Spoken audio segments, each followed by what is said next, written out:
Kachori kanghonan penne kalonong jimene pune Kachori kanghonan penne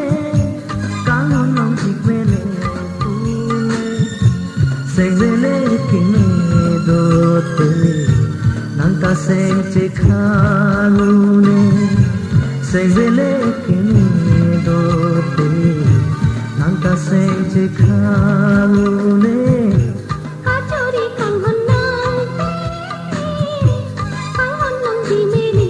pune Kachori kanghonan kalonong jimene pune Sevele kine dote nanta senche khalune Sevele kine dote nanta senche khalune O kangho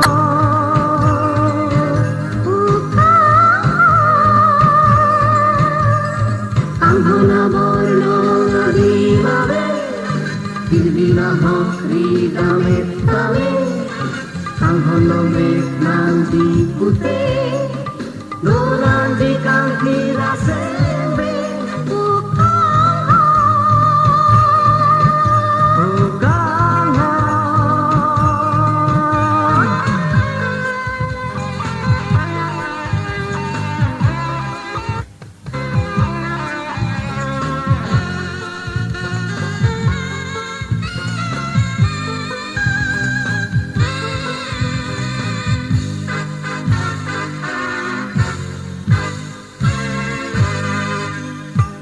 Kangon sami serano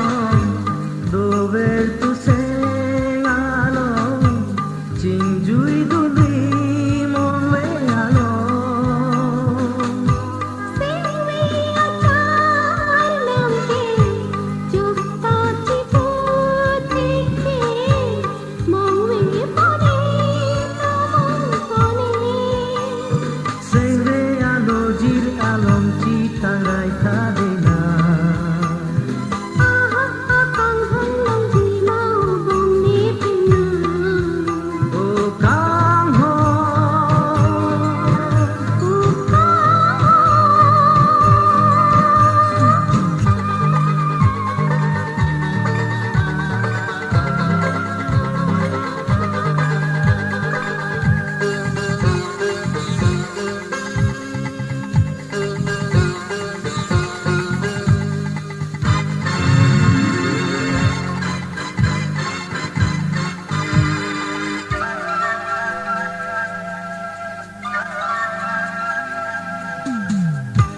Lichi tong cengala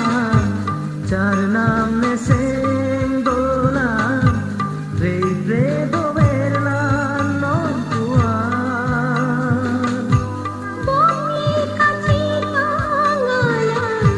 Charanam nita sendola Rete dovela non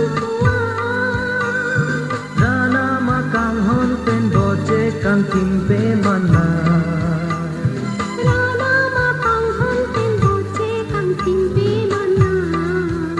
O kangho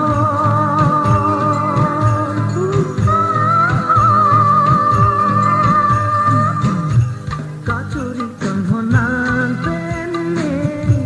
kalonong jimene pune Kachori kanghonan kalonong jimene pune Sevele kine dote nanta senche khalune Sevele kine dote nanta senche khalune O kangho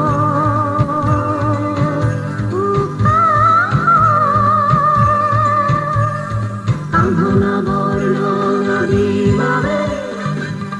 Nahokri dame Kahonome nanji pute Dolan di kanti